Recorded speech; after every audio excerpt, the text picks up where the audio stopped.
mazhab Syafi'i, pendapat yang muktamad itu maknanya adalah pendapat yang dipilih, pendapat yang terkuat, pendapat yang diamalkan. Dalam mazhab Syafi'i, bahwa berkurban dengan mengatasnamakan orang yang sudah meninggal dunia, hukumnya tidak diperbolehkan atau tidak sah. Ya, jadi tidak diperbolehkan atau tidak sah. Nah, apa sebabnya? Sebabnya di sini para ulama menyebutkan kurban itu statusnya adalah fidaun. Fida itu maknanya tebusan, ya, menebus bagi jiwa yang melakukannya. Jadi kita berkurban itu, Bapak Ibu yang dimuliakan oleh Allah, pada saat itu kita sedang menebus diri kita dari api neraka. Ya, maka dalam hadis tentang kurban itu dikatakan oleh Rasulullah sallallahu alaihi wasallam, wa anna, sesungguhnya, ya, darah pertama yang tumpah dari binatang kurban yang engkau sembelih itu, di saat tetes darah pertamanya, kata Nabi kepada anaknya Fatimah, ghafarallahu ma taqaddama min dzambik. Allah sedang mengampunkan dosamu yang telah berlalu. Jadi artinya berkurban itu menebus diri kita di hadapan Allah agar dosa kita dihapuskan. Maka dalam hadis lain dikatakan, wa innaha la ta'ti yaumal qiyamati biquruniha. Sesungguhnya binatang kurban itu datang pada hari kiamat nanti lengkap dengan kukunya, lengkap dengan bulunya, lengkap dengan rambutnya, lengkap kondisinya.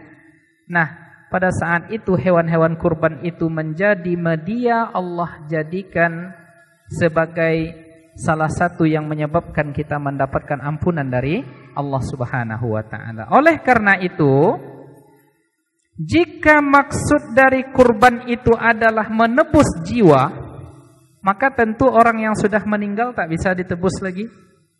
Ya. Orang yang sudah meninggal tidak bisa ditebus lagi. Nah, cuma Bapak Ibu yang dimuliakan oleh Allah Subhanahu wa taala, dikecualikan dalam masalah ini seseorang yang telah berwasiat atau dia bernazar untuk kurban sebelum meninggal. Jadi kecuali, ya, boleh kita mengkurbankan orang yang sudah meninggal kecuali dalam dua hal. Yang pertama dia mewasiatkan, yang kedua dia bernazar. Jadi misalnya ada seorang ayah, dia berkata kepada anaknya, "Nak, ini ada uang dari mana, misalnya dari sumber mana, tolong nanti kalau tahun depan saya masih hidup saya berkurban. Tapi jika saya meninggal, tolong 2.500.000 ini tolong bayarkan untuk kurban." Nah, artinya saat itu dia berwasiat, atau dia misalnya menulis wasiat secara tertulis. Nah, itu maka anggota keluarganya, anak keturunannya atau ahli warisnya itu wajib mengkurbankan dia karena dia sudah berwasiat. Begitu pula kalau dia bernazar, man nazara ayyuti Allah falyuti'hu. Siapa yang bernazar untuk taat kepada Allah, maka taatilah Allah. Misalnya ada seseorang yang dia bernazar, lalu orang lain tahu tentang nazarnya, misalnya nazar kurban, dan ini menjadi nazar wajib, ya, kurban wajib baginya.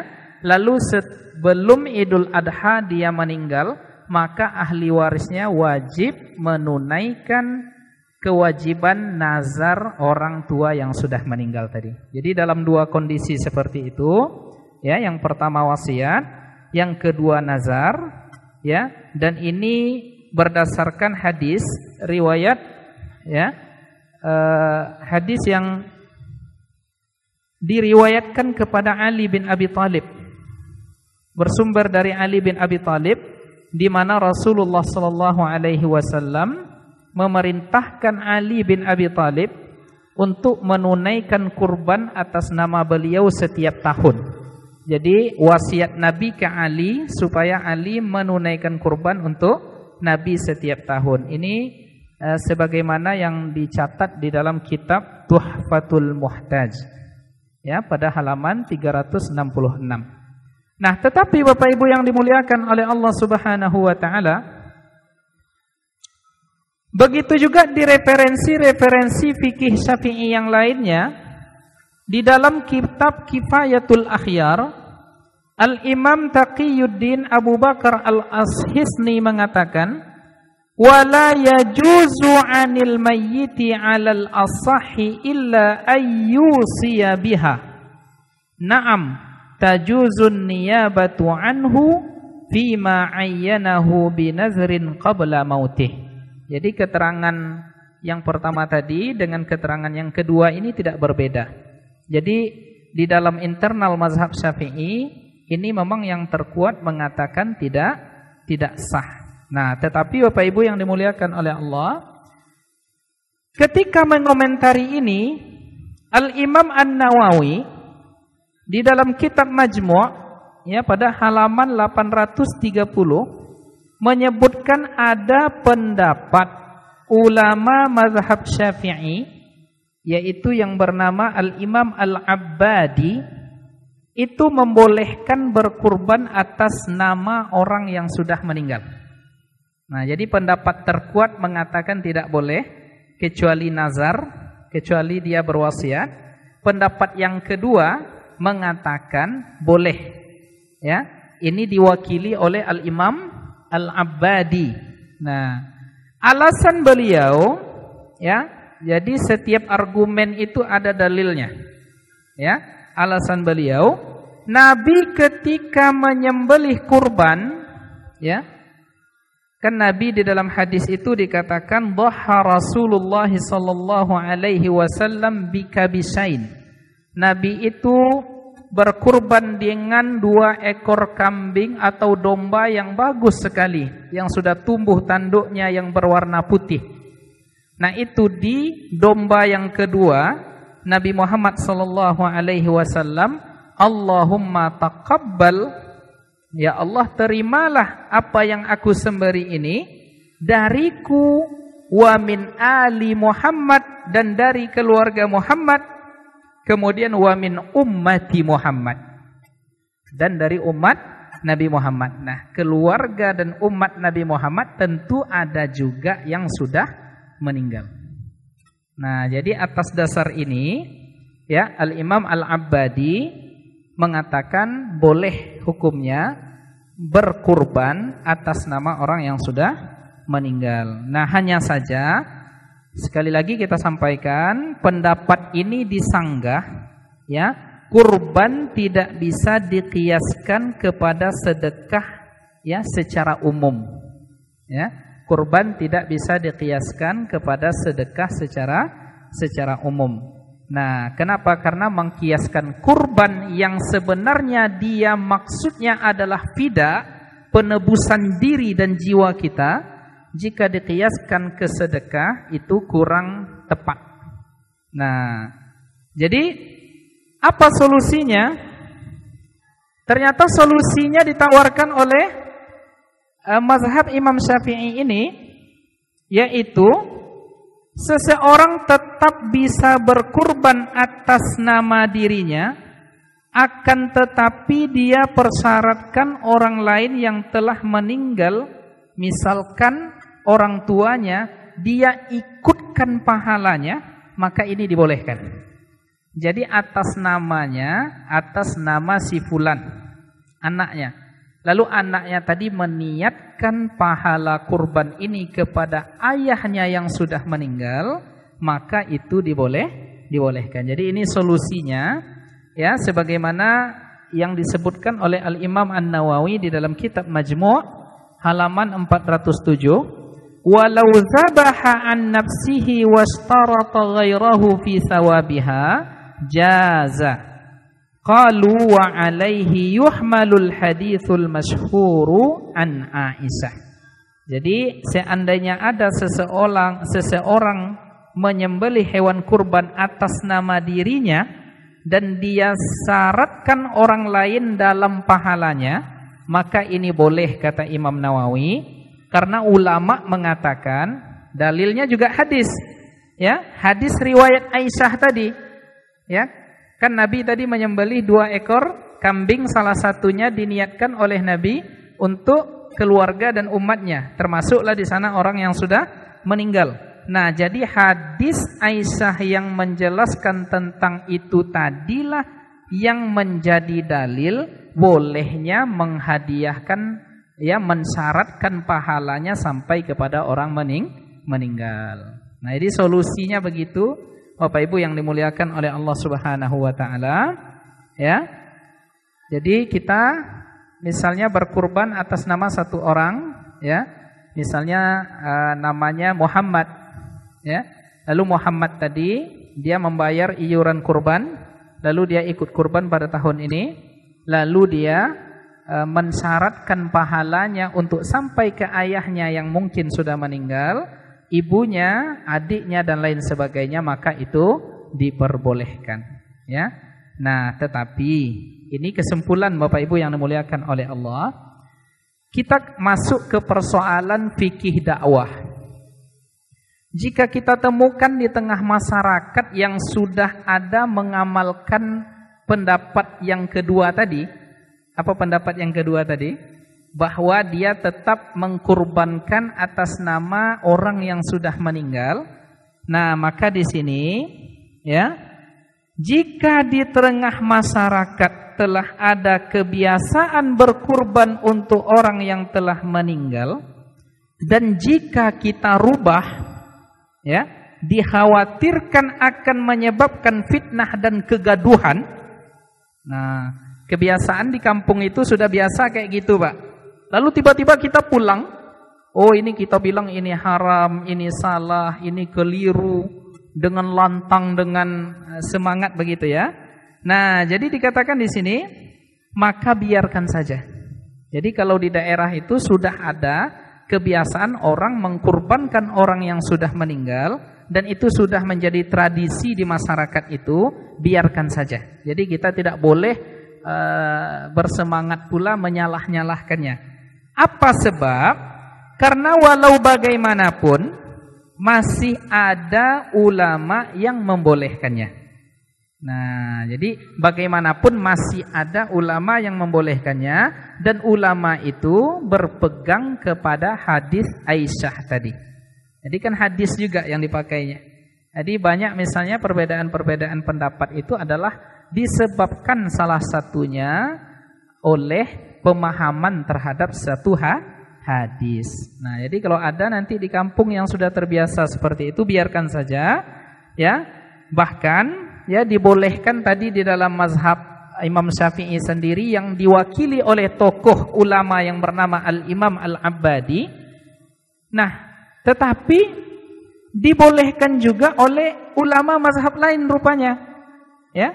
Seperti mazhab Hanafi membolehkan, mazhab Maliki membolehkan, mazhab Hambali juga membolehkan. Intinya untuk masyarakat umum dipermudah saja dan jangan dipersulit. Ya, jadi intinya dipermudah saja, jangan dipersulit. Kalau bisa kita merubah untuk mengambil pendapat yang terkuat tadi dengan pola yang kita sebutkan tadi, tetap dipasang satu nama orang yang hidup, lalu niatkan pahalanya sampai kepada yang meninggal, itu bagus sekali. Tetapi jika misalnya masyarakat tidak mau karena sudah terlanjur memegang pendapat yang kedua di dalam mazhab Syafi'i tadi, silahkan biarkan karena masih menyantol dengan dalil juga. Nah, ini begitu Bapak Ibu yang dimuliakan oleh Allah Subhanahu wa taala. Nah, ini sebagai pelengkap dari apa yang kita jelaskan pada pekan yang lalu. Nah, Bapak Ibu yang dimuliakan oleh Allah Subhanahu wa taala. Kemudian pada pekan lalu kita sudah menjelaskan tentang bagaimana hukumnya patungan kurban. Kita sudah jelaskan, ya, bagaimanapun ya, kasusnya misalnya ada satu sekolah yang belajar untuk kurban, lalu murid menyumbang, guru-guru menyumbang, terbelilah 1 ekor sapi. Ya, terbeli 1 ekor sapi. Bolehkah, sahkah itu disebut sebagai hewan kurban? Kita katakan pada minggu yang lalu, ya itu sah jika di atas namakan 7 orang. Ya, dan selebihnya itu nanti mendapatkan pahala syiar. Sebagaimana yang dikatakan oleh Imam An-Nawawi, ta'adda syiar fi haqqi jami'ihim. Jadi yang ikut nyumbang itu nanti dianggap sudah mendapatkan pahala, ya, dalam menghidupkan syiar kurban. Nah, tetapi ada penjelasan yang juga menjadi penambahan penjelasan dari Imam An-Nawawi sendiri. Walau istaraka rajulani fi sataini litadhiyah lam yujzihuma fi asahhil wajhaini wala yujzi'u ba'du satin bila khilafin bi kulli hal. Artinya, seandainya 2 orang berserikat atau patungan dalam membeli 2 ekor kambing untuk kurban, maka keduanya dan sebagiannya tidak sah menurut pendapat yang paling kuat dari 2 pendapat yang ada tanpa ada perbedaan pendapat di kalangan ulama Syafi'iyah. Nah, jadi artinya di sini Bapak Ibu yang dimuliakan oleh Allah Subhanahu wa taala, 1 ekor kambing untuk 1 orang. 1 ekor sapi atau kerbau itu untuk 7 orang. Nah, jadi di sini dikatakan walau zabaha an nafsihi.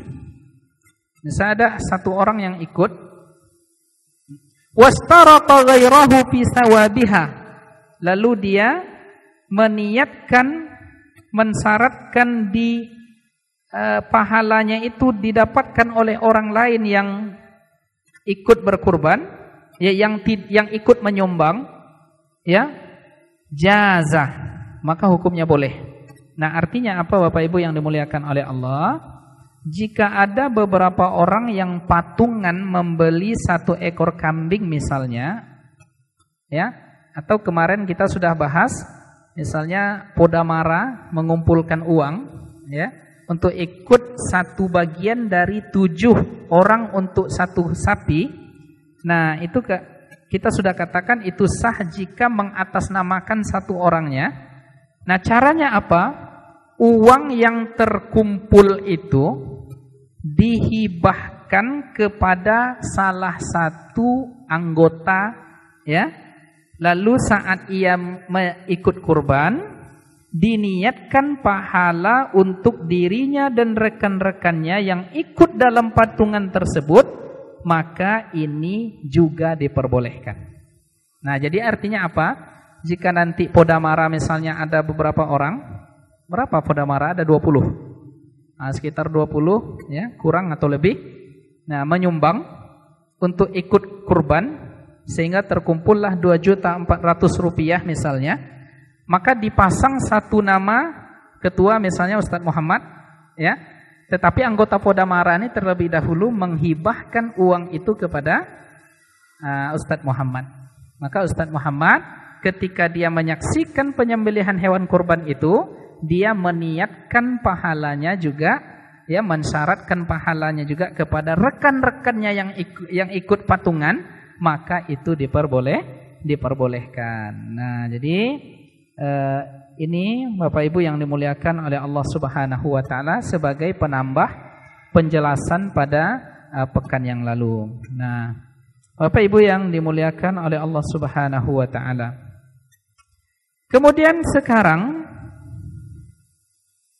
kita masuk ke persoalan ketiga, ya.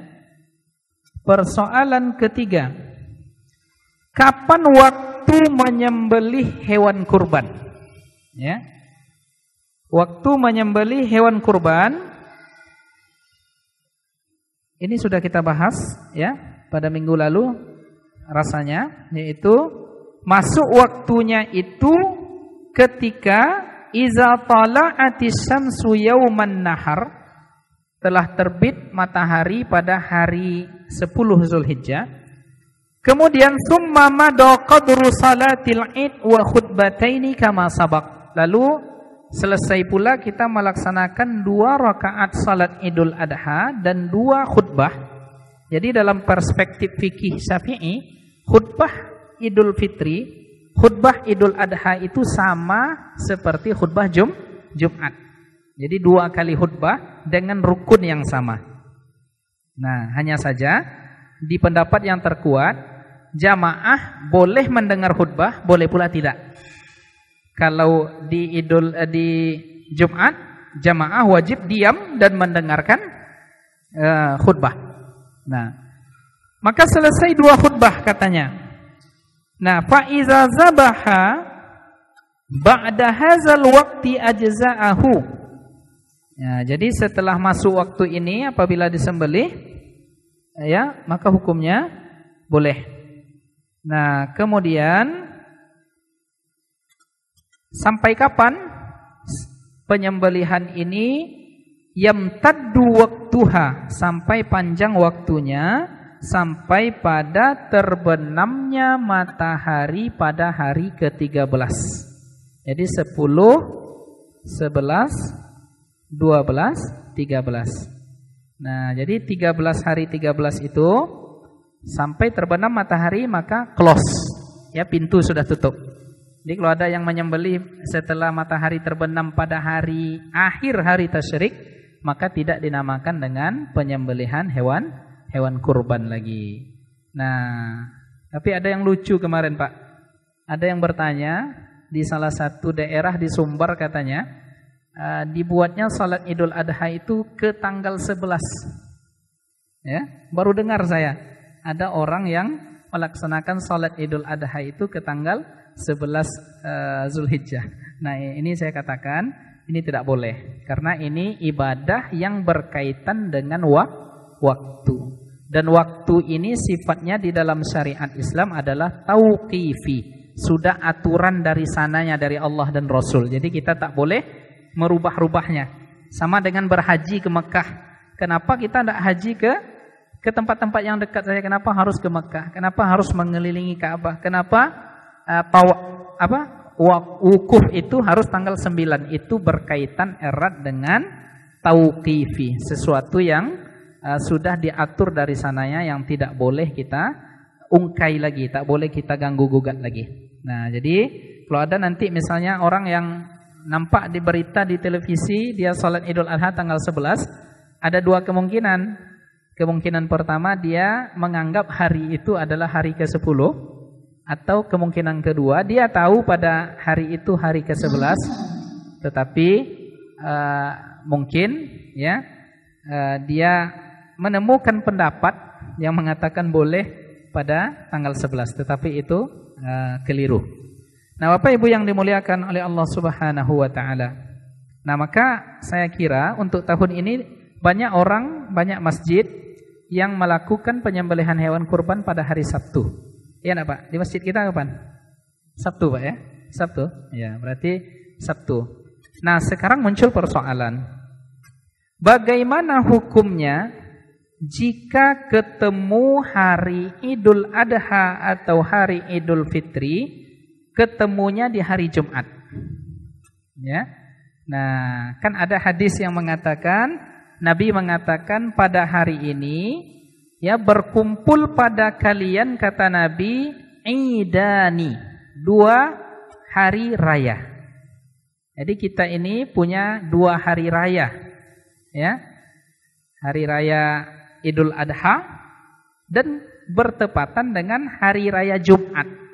Maksudnya hari raya Jumat itu adalah hari raya pekanan kita. Ya, Id. Nah, jadi kata Nabi, jika bertemu 2 hari raya ini dalam 1 hari, maka siapa yang ingin sholatlah Jumat. Siapa yang ingin tidak sholat, enggak apa-apa. Nah, jadi ada hadis ini. Nah, ternyata di dalam pendapat yang terkuat, ya, atau mungkin kita bahasakan dalam pendapat mazhab Syafi'i, ya, hadis ini mahmulun. Hadis ini dipakai atau dibawa ke kondisi ya di mana seseorang itu dia minal qura wal awali. Dia berasal dari kampung yang jauh, negeri yang jauh dari kota. Jadi pas hari raya itu kan dia ke kota. Ya, pas hari Idul Adha itu Idul Fitri dia datang ke kota. Nah, itu dalam fikih mazhab Syafi'i dijelaskan ukuran jaraknya itu yang dimaksud dengan awali atau qura itu ratusan mil. Ya, perjalanan yang sangat jauh intinya. Nah, tentu ketika dia sudah datang untuk salat Idul Fitri dan Idul Adha, nah, karena dia dari tempat yang jauh, maka Nabi mengizinkan dia untuk tidak salat Jumat. Nah, apakah itu sekarang berlaku ke kita? Hah? Tidak, ya. Jadi tidak ada hal yang menyebabkan kita bisa meninggalkan Jumat nanti pada hari Idul Adha itu. Nanti misalnya baca hadis ini, oh ini boleh kami tak Jumatan ini. Santai aja dia di rumah nanti misalnya. Nah, pendapat mazhab Syafi'i mengatakan ini berlaku kepada orang yang tinggal jauh. Setelah hadir Idul Adha atau Idul Fitri, dia pun harus kembali ke kampungnya dengan perjalanan yang repot, perjalanan yang jauh, yang menyulitkan, sehingga dalam kondisi ini Nabi membenarkan untuk tidak berjumat. Bagi kita di Pekanbaru tidak ada ya alasan untuk meninggalkan Jumat. Sekali lagi, apa sebab? Karena kita dekat, ya. Kita sangat mudah menjangkau masjid. Nah, kalau misalnya dengan alasan salat Idul Adha selesai nanti jam 9 misalnya, 10, 11, ya 11 lewat kita bersiap-siap pula untuk Jumatan, ya. Kalau alasannya harinya, waktunya sempit, ya, boleh kita tunda pelaksanaan menyembelihnya itu pada tanggal 11. Walaupun ada pendapat yang mengatakan di antara 4 hari itu yang terbaik adalah hari pertama. Tetapi karena hajat maslahat yang besar, kenapa? Karena menyembelih itu banyak sapi, banyak kerbau, belum lagi waktunya. Itu kalau dipaksakan juga pada hari Jumat, itu barangkali nanti akan menyebabkan kerepotan membagi daging bisa sampai malam. Kapan lagi masyarakat punya waktu memasaknya? Nah, jadi ini pertimbangan, jadi boleh dipindahkan kepada Sabtu. Nah, Bapak Ibu yang dimuliakan oleh Allah Subhanahu wa taala, ya. Di sini ada beberapa persoalan yang juga muncul di tengah masyarakat. Apa itu? Ada di dalam 7 orang, ya, dari satu sapi tadi yang ikut kurban sapi tadi, itu dia satunya akikah, 6 orang korban. Nah, boleh apa tidak? Ini di daerah kami di Kampar Kiri ini terjadi. Jadi misalnya 6 orang dia ikut kurban, tetapi 1 orang dia dia berakikah. Boleh apa tidak? Nah, jadi ini kita sudah sampaikan rasanya apakah di masjid ini atau di masjid lain. Ini hukumnya boleh di dalam mazhab Syafi'i. Ya, hukumnya boleh dalam internal mazhab Syafi'i, mengatakan sawaun, kata Imam An-Nawawi, sawaun taqarraba, dia berkurban itu dengan kurban sunnah, kemudian atau kurban wajib, atau kurban disebabkan hadyu. Hadyu itu karena dia punya hutang untuk menyembelih binatang disebabkan meninggalkan kewajiban haji.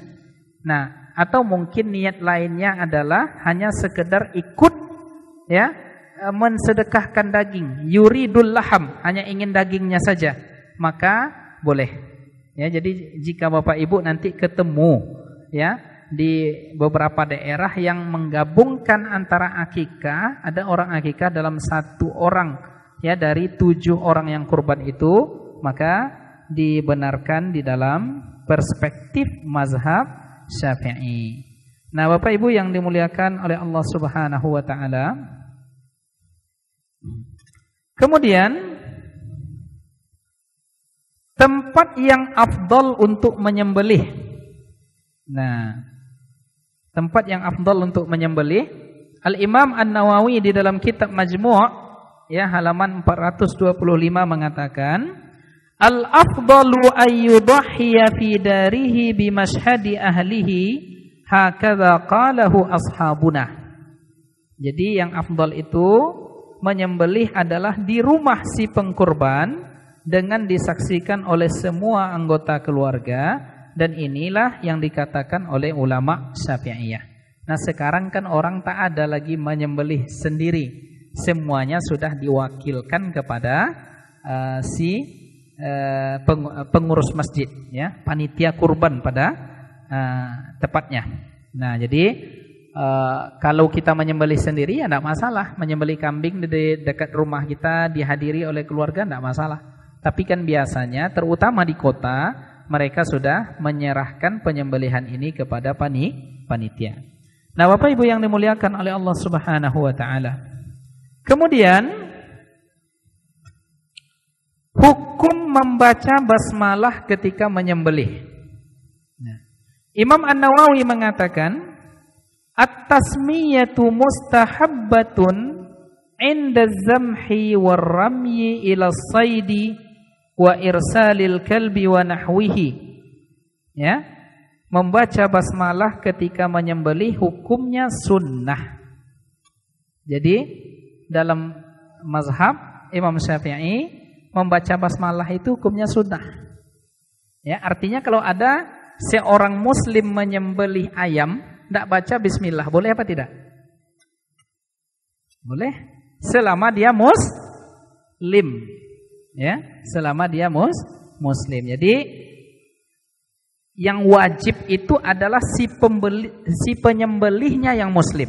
Tentang membaca basmalahnya sunnah. Nah, jadi ini banyak di tengah masyarakat ini yang menganggap membaca bismillah wajib. Nah, di dalam mazhab Syafi'i ya mengatakan hukumnya sunnah. Tetapi sekali lagi kita katakan, jangan mentang-mentang sunnah kita tinggalkan, nanti ketemu sesuatu yang hukumnya makruh kita kerjakan. Nah, ini terbelok-belok nih sekarang pemahaman kita. Ya, misalnya kita tanya, kenapa tidak melakukan ini? Oh, ini kan hukumnya cuma sunnah. Lalu ketika kita mendapati dia melakukan perbuatan makruh, kita tanya, kenapa kamu melakukan perbuatan ini? Oh, ini kan makruh. Seharusnya kan makruh ditinggalkan, sunnah dikerjakan. Maka di sini dalam sunnah menyembelih itu dipadu-padankan antara basmalah dan dengan takbir. Nah, di sini dikatakan oleh Al-Imam An-Nawawi, wattafaqa ashabuna ala istihbabit takbir ma'at tasmiyah fayaqul bismillahi wallahu akbar. Jadi nanti misalnya yang diamanahkan untuk menyembelih, ucapkan bismillahi Allahu akbar. Ya. Dan juga boleh juga bahkan dianjurkan membaca salawat kepada Nabi Muhammad sallallahu alaihi wasallam. Ya, ini juga pendapat Imam Asy-Syafi'i yang dibenarkan oleh Al-Imam Asy-Syirazi dan ulama-ulama Syafi'iyah lainnya. Jadi kalau dia misalnya membaca bismillahi wallahu akbar, Allahumma salli ala sayyidina Muhammad, atau misalnya Allahumma salli ala Muhammad, ya silahkan, tidak mengapa. Nah, jadi itu Bapak Ibu yang dimuliakan oleh Allah Subhanahu wa taala. Kemudian ketika menyembelih disunnahkan pula untuk berdoa, Allahumma minka wa ilaika taqabbal minna. Maka yang menjadi penyembelih nanti harus setidaknya mendengarkan kalimat bismillahi wallahu akbar dan doa Allahumma minka wa ilaika fataqabbal minna, itu supaya tenang pula hati orang yang ikut berkurban. Nah, sekarang kan di Pekanbaru ini ada Juleha, juru sembelihan halal. Ada komunitasnya sekarang Pak ternyata, dan ada pula mereka punya dewan pakar, dewan penasehat, mereka dilatih ya bagaimana supaya nanti penyembelihan itu benar syar'i sesuai dengan tuntunan ya syariat, tuntunan dari Allah dan Rasulnya. Nah, Bapak Ibu yang dimuliakan oleh Allah Subhanahu wa taala, itu barangkali persoalan-persoalan yang perlu disampaikan pada pertemuan kedua, sesi kedua dari pembahasan kita dalam persoalan fikih kurban. Nah, Bapak Ibu yang dimuliakan oleh Allah Subhanahu wa taala, ya. Di sini ya saya kira tidak ada hal-hal yang perlu saya tambahkan kembali. Saya rasa ini sudah cukup. Barangkali kita pertegas dengan beberapa pertanyaan yang mungkin ada. Silahkan diajukan pertanyaan.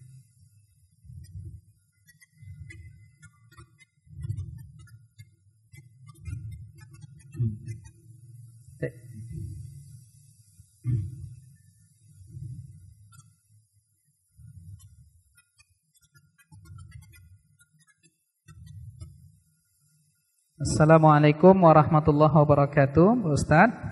Waalaikumsalam warahmatullahi wabarakatuh.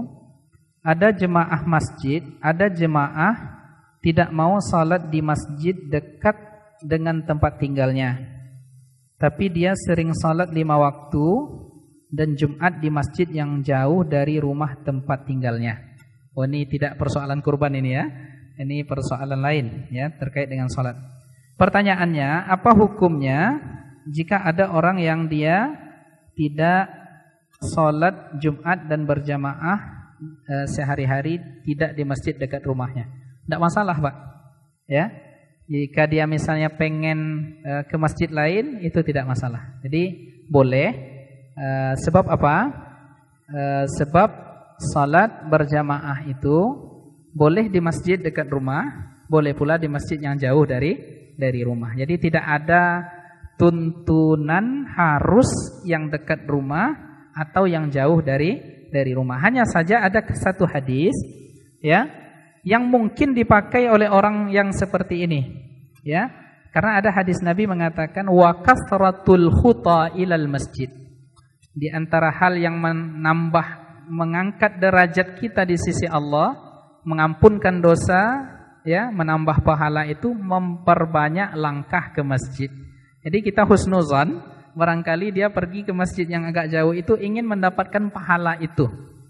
Atau barangkali ada sesuatu di masjid itu yang menyebabkan dia berpindah ke masjid yang lain. Jadi ini kan tidak dijelaskan apa alasannya, kita tidak tahu. Maka kita berbaik sangka barangkali dia ada sesuatu yang dia tidak nyaman mungkin di masjid yang dekat rumahnya, lalu dia pergi ke masjid yang lain. Itu tidak masalah. Yang penting masih sholat, ya. Jangan nanti gara-gara ndak mau berjamaah ke apa itu, ndak mau dia sholat lagi. Nah, itu ya masalah, itu berdosa itu. Ya. Jadi silakan, barangkali dia punya alasan tertentu yang menyebabkan dia tidak sholat di masjid itu. Baik. Silakan, Pak. Kalau saf berjarak. Oh, dalam kondisi Covid sekarang kan berjalan gitu ya.